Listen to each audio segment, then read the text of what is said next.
శ్రీకాకుళం జిల్లాలోని ఆధ్యాత్మిక గ్రామం కూర్మలోని ప్రశాంత వాతావరణానికి భంగం కలిగింది.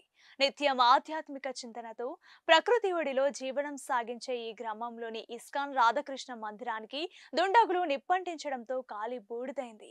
ఇది ప్రమాదవశాత్తు జరిగిందా లేక ఎవరైనా దుండగులు ఉద్దేశపూర్వకంగానే నిప్పు పెట్టారా అనే కోణంలో పోలీసులు దర్యాప్తు చేస్తున్నారు. గతంలో కూడా ఇలాంటి దుశ్చర్యలు జరిగాయని మందిర నిర్వాహకుల్లో ఒకరైన ప్రభుదాస్ పోలీసులకు వివరించారు.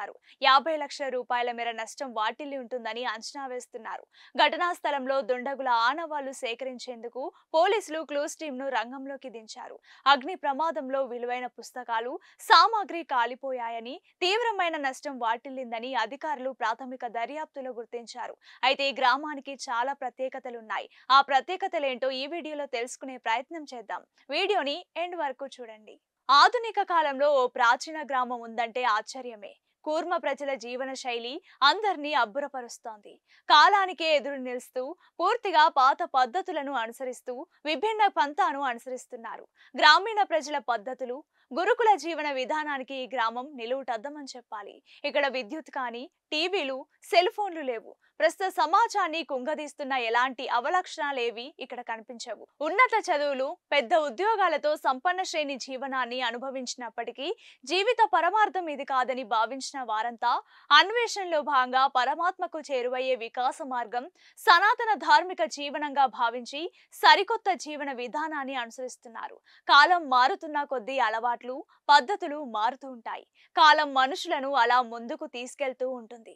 అయితే కాలానికే ఎదురు నిలుస్తూ పూర్తిగా పాత పద్ధతులను అనుసరిస్తూ విభిన్న పంథాను అనుసరిస్తున్నారు శ్రీకాకుళం జిల్లాలో ఉన్న కూర్మ గ్రామానికి చెందిన ప్రజలు. 200 ఏళ్ల నాటి భారతీయ గ్రామీణ జీవన విధానం, సాంప్రదాయాలు, పద్ధతులు, ఆహారపు అలవాట్లు, కట్టుబొట్టు, వృత్తులు వీటన్నిటికీ ఒకే చోట కలిసిపోసినట్లుగా కనిపిస్తోంది ఈ గ్రామం. ఈ గ్రామానికి 2018 జూలైలో అంతర్జాతీయ కృష్ణ చైతన్య సంఘం సంస్థాపకాచార్యులైన భక్తి వేదాంత స్వామి ప్రభుపాదులు, వారి శిష్యులు ఏర్పాటు చేశారు. మొదట్లో కొద్ది మందితో ప్రారంభమైన కూర్మ గ్రామంలో ప్రస్తుతం 12 కుటుంబాలు, 16 మంది గురుకుల విద్యార్థులు, 6 బ్రహ్మచారులతో కలిపి మొత్తం 56 మంది నివసిస్తున్నారు. బ్రిటిష్ వారి ఏలుబడిలో భారతీయ వర్ణాశ్రమ వ్యవస్థ గాడి తప్పడంతో తిరిగి ప్రపంచాన్ని సనాతన ధర్మం వైపు మరల్చడమే ధ్యేయంగా కూర్మ గ్రామం ప్రజలు సంకల్పించుకొని ఆ దిశగా ప్రచార కార్యక్రమాలు, సేవా కార్యక్రమాలు నిర్వహిస్తున్నారు. కూర్మ గ్రామం గురించి తెలుసుకున్న ఎంతో మంది ఇతర ప్రాంత వాసులు ఇక్కడికి వచ్చి ప్రజలు పాటిస్తున్న పద్ధతులను చూసి మురిసిపోతున్నారు. తమ పిల్లల్ని కూడా వాటిని నేర్పిస్తున్నారు. అలాంటి గ్రామం ఇప్పుడు కాలి బూడిదైంది. ఇది బాధ కలిగించే విషయం అని చెప్పాలి. అయితే ఈ ఘటనపై AP deputy CM Pawan Kalyan దిగ్భ్రాంతి వ్యక్తం చేశారు.